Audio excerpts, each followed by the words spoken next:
Bonjour mes chers frères et sœurs. Hier, j'ai suivi sur une radio privée togolaise l'intervention de Monseigneur Podro sur la situation togolaise.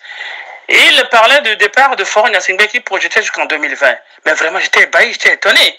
Monseigneur Podro, mais vous ne connaissez pas ce gouvernement togolais? Tout ce que vous avez enduré en 1991 pendant la conférence nationale, vous avez tout oublié? Vous avez tout oublié? Vous parlez dans votre intervention que Dieu vous a donné la force de pratiquer des exorcismes sur des personnes possédées par des mauvais esprits. Mais quand vous pratiquez l'exorcisme, vous n'êtes pas seul, vous êtes un groupe de prêtres qui pratiquent l'exorcisme. Mais vous ne donnez pas la chance au diable de se reposer. L'exorcisme se poursuit jusqu'à ce que l'esprit mauvais sort du corps saint. Quand vous donnez la chance à l'esprit, et de se reposer, qu'est-ce qui se passe?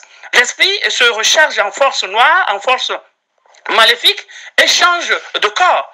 Alors vous nous conseillez de donner la chance à Faure, qui est l'esprit maléfique, de se renforcer jusqu'en 2020.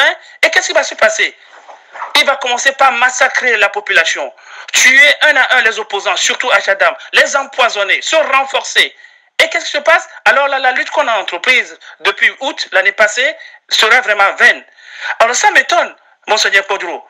Mais vous ne pouvez pas faire comme Monseigneur Atakpa, il a été votre mentor. Si vous connaissez bien, très bien comme vous l'avez dit, que depuis Olympio jusqu'à Gnassingbé, ils ont signé des pactes avec le diable pour gouverner. Donc ça veut dire que vous les connaissez. Et que quand on a affaire à un diable, on ne négocie pas, on agit. Donc le peuple agit pour faire chasser l'esprit mauvais du corps. Alors vous dites que l'esprit mauvais, on doit lui donner une chance pour pouvoir vivre jusqu'en 2020. C'est inacceptable. C'est inacceptable. Je me demande vraiment, Monseigneur Podro, de quel côté vous êtes? Ou soit vous êtes du côté de Dieu, ou vous êtes du côté du diable. Choisissez. Choisissez. Alors, je recommanderais à tous les Togolais, à tous nos frères Togolais, ne lâchez pas. Quel que soit les résultats du dialogue d'hier, ne lâchez pas. Quand vous lâchez, alors là, vous donnez la chance à cet esprit de vivre encore pendant l'exorcisme.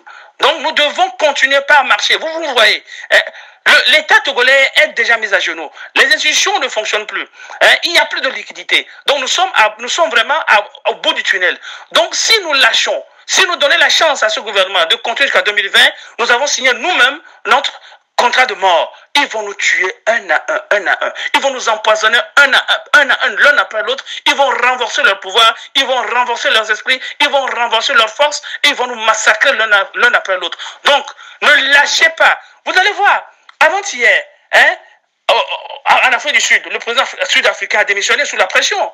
Zimbabwe, le président a démissionné sous la pression. Regardez notre frère de Burkina Faso, Blaise Compaoré. Il a démissionné après quelques mois de révolution. Alors, quelle est la chance que nous allons donner à Faure Gnassingbé de régner encore pendant 2 ans? On a trop souffert. Nous avons perdu des morts dans toutes les familles. Nous avons perdu des morts partout. Est-ce que tout le monde doit mourir pour laisser Faure vivre? Je ne pense pas. Alors, Monseigneur Podro, décidez-vous. Dites-nous clairement de quel côté vous êtes. Et vraiment, faites, comme je l'ai dit, faites comme Monseigneur Atakpa, qui a été décisif, qui a été contre le pouvoir en place, qui a été contre la dictature en place. Malheureusement, il n'est plus là. Que son âme repose en paix. Donc, c'est ce que j'ai à vous dire, Monseigneur Podro. C'est vraiment triste. Révisez encore ce que vous avez dit et vraiment, soyez du côté des peuples. Mais je souhaiterais que le clergé aussi sorte, démontre comme le clergé l'a fait au Congo, Zaïre. Les potes se sont jetés à la rue. Ils ont démontré, ils ont prouvé leur ras-le-bol. Mais faites-le aussi. Vous ne le faites pas. Monseigneur Podro, vous vous êtes réfugié dans les années 90 au Bénin. Mais vous étiez là à l'aise. Ceux qui étaient réfugiés avec vous, vous avez vu comment ils ont souffert. Voulez-vous qu'ils souffrent encore jusqu'à présent?